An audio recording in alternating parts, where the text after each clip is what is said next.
皆さんこんにちは。フランス在住の親指プチコです。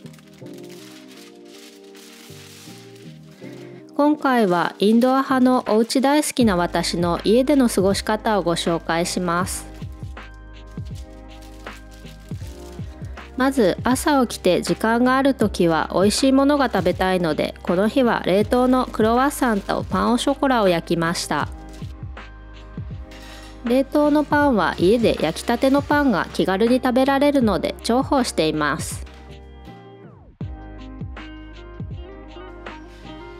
家中にパンの焼けるいい香りが広がって気分も上がります。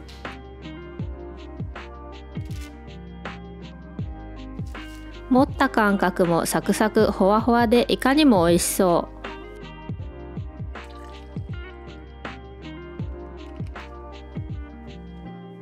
いい香りに誘われてやってきた犬。フランス関連のビデオをたくさん見てる方は知ってるかもしれませんが、フランスの定番朝ごはんは甘いものプラスジュースプラスカフェが定番です。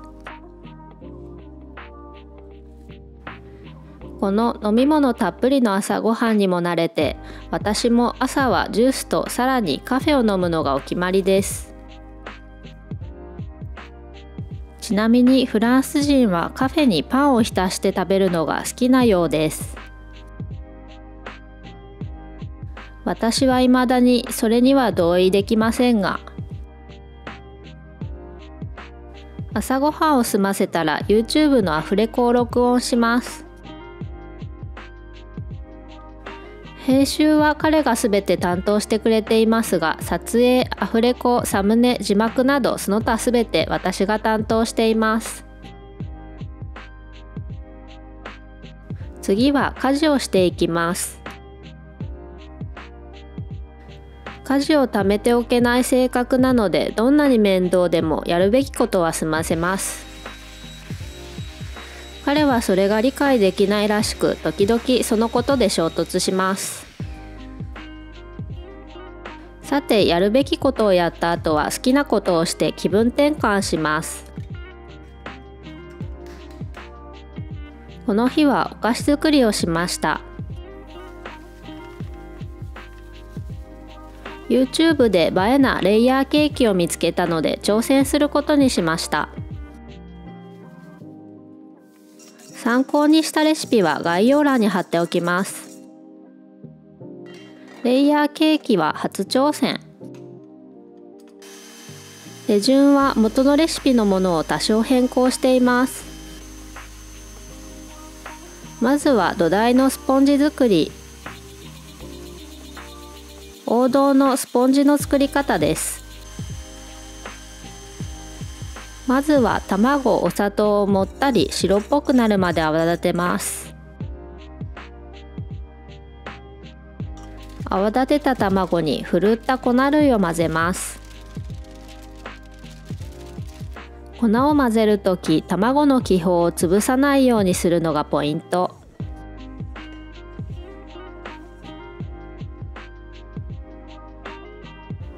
バター、牛乳、蜂蜜を一緒に温めたものを加えて優しく最小限混ぜます。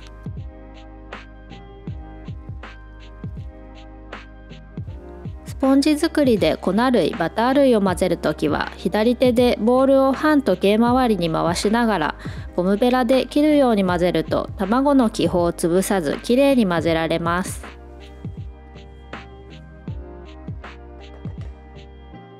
この時点ですでにいい香りがして美味しそ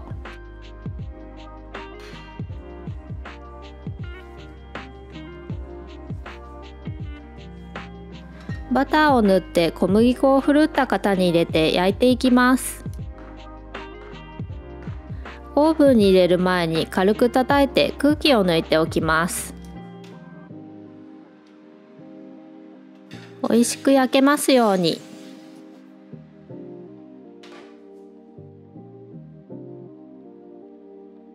スポンジを焼いている間にクレープの生地作り。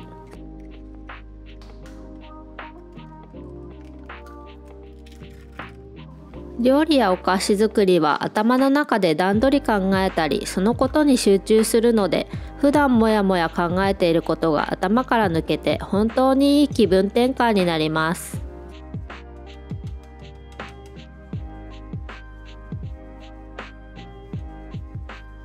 粉類に卵、牛乳を少しずつ加えて混ぜます。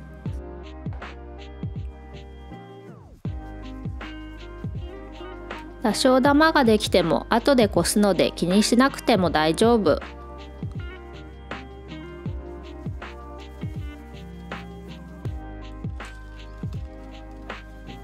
混ざりました。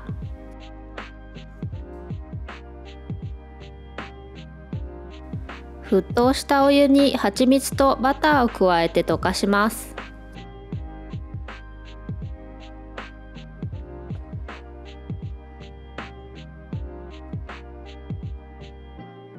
全部一緒に火にかけてもよかったかも。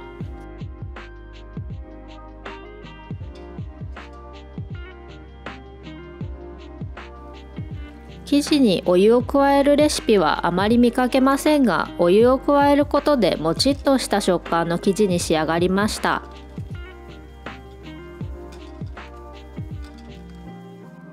スポンジがうまく焼き上がりました。粉類のダマを取るためクレープ生地をこします。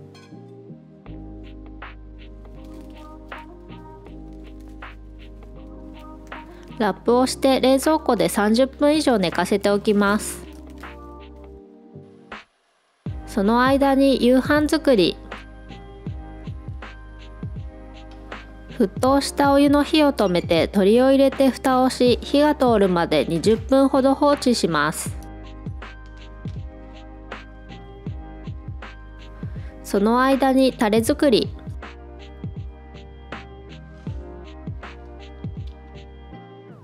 こちらもある YouTuber さんのビデオを参考にしたので概要欄に貼っておきます。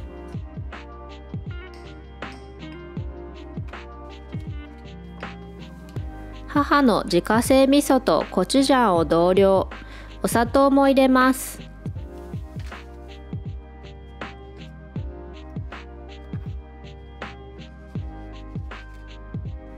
いりごまとにんにくパウダーも少し。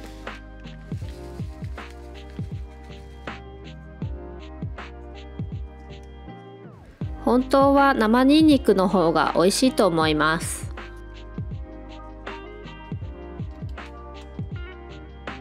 醤油とごま油もちょろっと入れたら混ぜます。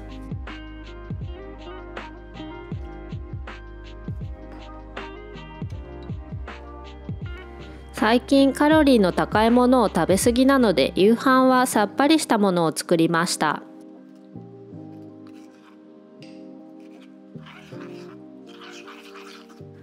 結構な頻度でやってくる辛いもの食べたい欲。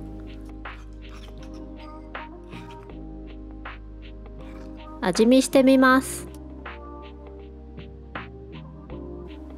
美味しい。あとは鶏をカットしてサラダの上に盛り付けます。いつも調理前の鶏の繊維を断ちながら切る癖で、茹で鶏までもその切り方をする私。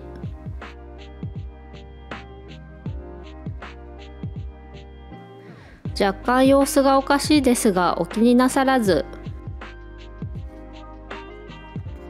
生のサラダはそんなに得意じゃないですが、鶏ハム、ピリ辛ソースなら満足感もありそう。電子レンジで爆発した卵もトッピング。鶏胸韓国風サラダ完成。お味はどうかな？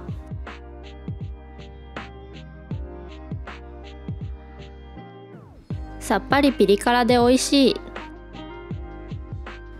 卵は完全に失敗だったけど、まあ自分が食べるので気にしません。指にタレがついていることはまだ気づいてません。夕飯が終わったのでクレープを焼いていきます。クレープの1枚目はうまくいかない率 100%。これは確か3、4枚目で慣れてきたところです。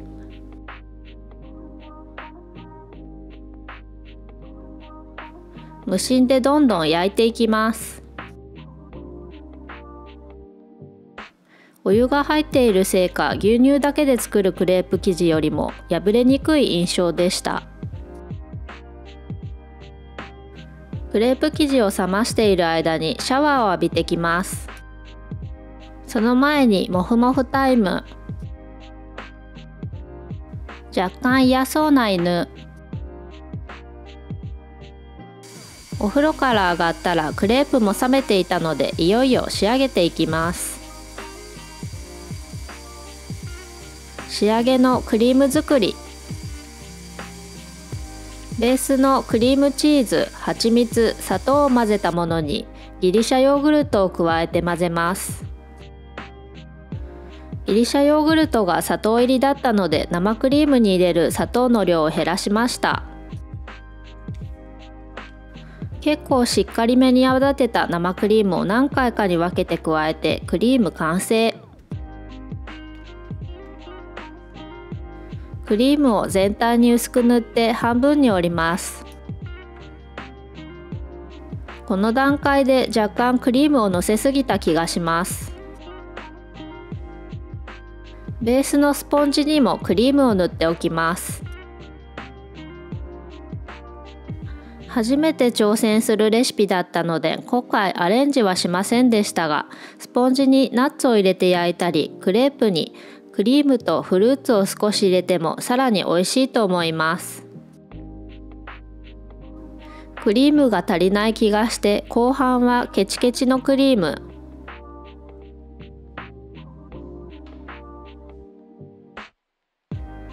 少し戸惑いながらも進めていきます。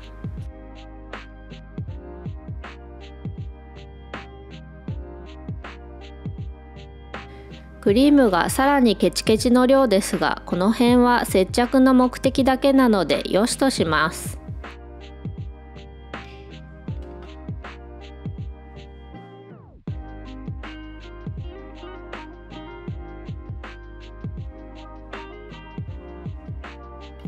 さあいよいよ仕上げのロールタイム。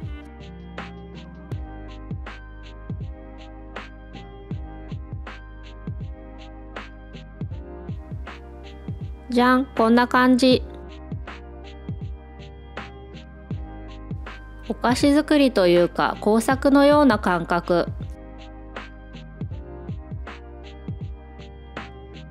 レイヤーケーキって今まで作ったことなかったので初めての感覚。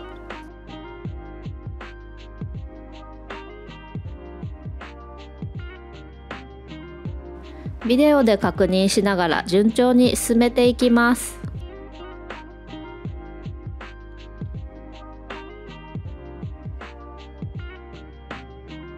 よく考えるとスポンジプラスクレープの生地プラス生地でかなり食べ応えがありそうなケーキ。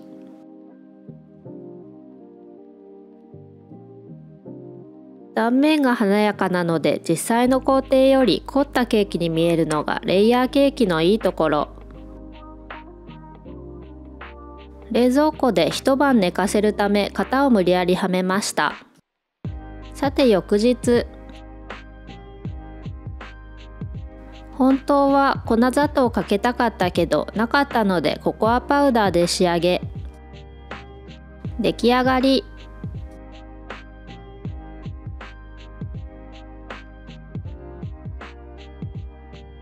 初めてにしては上出来。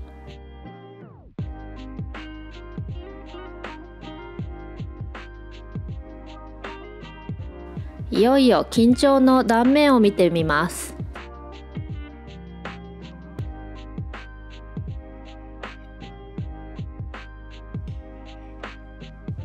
ドキドキの瞬間。おお、うまくできたのではないでしょうか。